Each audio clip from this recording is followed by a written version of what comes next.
Media agencies fall over themselves to focus on women, and only women, in all areas of life. There are 18 candidates vying to be the president, and Channel 4 News has been following the campaign of the only woman among them. And first woman speaker on the horizon. The House is because we're elected Democratic. No British woman has ever reached Formula One. Stoddart expects to be the first. And in India, as in the rest of the world, women are often among the lowest wage earners. Now the ILO is using a novel program there to open the door to decent jobs for women. In the UK, it's quite possible to watch 24 hours of television, or listen to hours of radio, or read an entire newspaper, and not find a single story about men. In contrast, women receive massive coverage of their activities and issues, with heavy emphasis on the very fact that it's women under discussion. Jane, wonderful. Oh, there's Kira again. Let's have another look. Well, she does look lovely.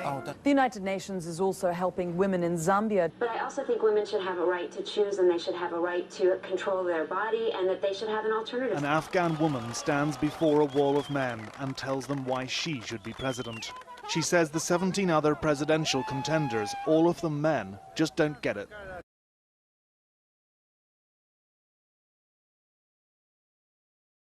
What's it like to be in a city, surrounded by enemy troops, and being told this? The Americans are broadcasting loudspeaker instructions for all women and children to leave Fallujah, and that all men under 45 entering or leaving will be detained. How scared would you be as a man? As a young boy, he was sent off to fight in the Iran-Iraq war, as so many of these young boys were. He always wanted to be a painter, so he survived the war, but obviously it completely scarred him. What's it like for a 12-year-old boy in Afghanistan, conscripted into the army and taught how to use a machine gun? Who knows, he might not live to see his 13th birthday.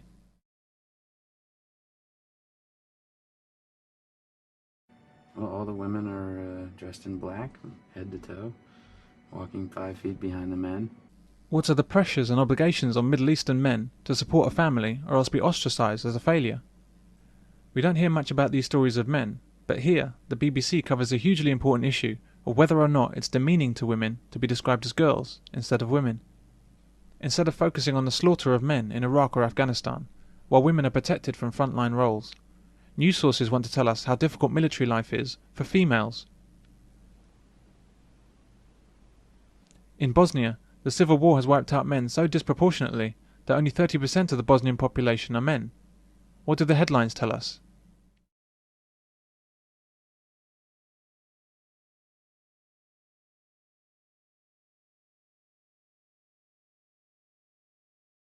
Neck, bruised knuckles. What killed her? Strangled, I think. Too bad, good-looking girl. Find ID? What does this mean? Too bad, good-looking girl. Her death is more tragic because she's pretty. When a man dies, no policeman would ever say, "Too bad, handsome guy."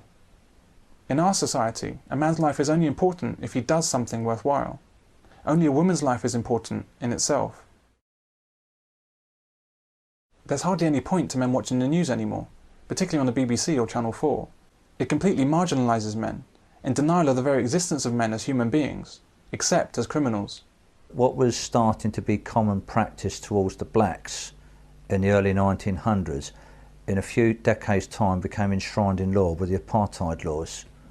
And if men aren't careful, what is happening now with practice against men could well be in 10 or 20 years' time be enshrined in law, so that men suddenly find they actually can't do certain things. In Austria, there's a law that compensates women on divorce if the husband never helped them with housework. In Germany, one party has proposed a criminal law that men must share housework equally. In Spain, marriage law is being rewritten to make it grounds for divorce if the man doesn't do a share of the housework. It's also grounds to deny him access to his children in the event of divorce. There's more stuff going on in Spain, quite a bit more. Yeah. One of the things is apparently not enough of the husbands do housework. Yeah. So they can do the garden and build the house and earn the money, but they're not doing enough dishwashing. And so they're going to put it as a grounds for divorce. Oh yeah. If he doesn't do enough dishes. Yeah. Well, in Austria, I think they've passed a law, haven't they? They've actually passed a law in Austria. Oh yeah. Oh yes, where men have got to do their share of housework. And I keep thinking, housework? What the hell is it coming down to housework for? In Sweden, there's a proposal of a man tax. The idea is that men cost the economy more, and so should pay more taxes. The idea that men cost the state more is ridiculous. The fact that Sweden actually has an economy, and indeed the fact that Sweden exists as a nation, is down to the work of men. In France, if a man calls a woman a bitch, who's committed a hate crime against women and can go to prison. Men in Costa Rica can now be sent to prison for up to 50 days for trying to chat up women. A new law says women can have men arrested for paying them unwanted compliments. Spain last year, it was all put as a jokey joke, but the new mayor, who obviously wanted to keep his position and secured the women's vote nicely, actually declared that I think a Wednesday or Thursday evenings, men would not be allowed to go out into their bars, into their pubs. And he had these women, believe it or not, dressed up in these pink outfits, and they used to go into these pubs, and if they found men in there, they would take their name and address down and they would fine them, an on-the-spot fine. And these blokes actually used to cough up. And I looked at that and I thought, if you joked about this 10 or 20, it would have been a joke. It would have been put up as a little sketch, wouldn't it, in a show. And you'd have laughed about it, but that was a reality. And they said that the money collected was going to go towards women that suffer from domestic violence, but only men would have to pay it. So in 2 hits, they labelled men as the aggressors, and they also demeaned them by telling them they couldn't go out on a Thursday evening. When the tsunami hit Asia in 2004, news sources and charities fell over themselves to emphasise the female cost of the tragedy. Oxfam and others even sought to say that women were affected worse by the disaster. This is typical behaviour by charities in their efforts to extract donations. People care more about women. Rather than draw any attention to the scale of male deaths, or to the enormous numbers of men who risked their own lives to save survivors and who proceeded to reconstruct the area, the news instead wants to tell us that children were vulnerable to men in the resulting confusion. Orphanages are preparing themselves for a huge influx of children, but aid agencies are warning that paedophiles could try to exploit them. UNICEF's Director of Child Protection in Indonesia made this statement about the danger of male paedophiles based on nothing more than her own imagination. Here we're told of rescuers finding a baby, but the fact that all the rescuers are men goes unmentioned. Using sledgehammers and blowtorches, a team of rescuers tried to make a hole in the concrete rubble of a house buried under tons of mud. It seems that we much prefer to imagine crimes that men might do, instead of highlighting the heroism of men in front of our eyes. The misandry in the tsunami coverage is not isolated, it's a common occurrence. Following Hurricane Katrina, thousands of evacuees sheltered in a sports arena.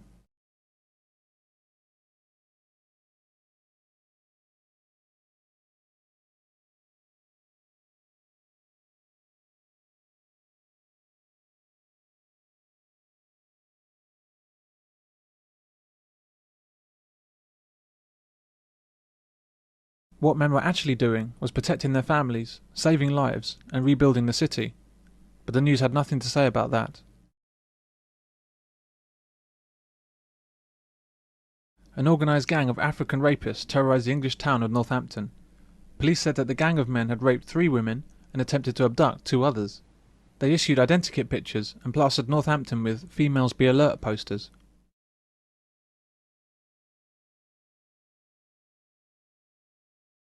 In all these stories, the assumption is that men turn into animals given the slightest chance. Women's accusations are taken at face value, no matter how outlandish. The headlines are freely published, with no need for evidence, because we've all been primed as a society, over decades, to instantly believe the worst of men, even after story are disproved. Here's Johnny! The media and government endorses these misandrous attitudes, the police in particular. As a result, we're ignoring our instincts and swallowing lie after lie about men.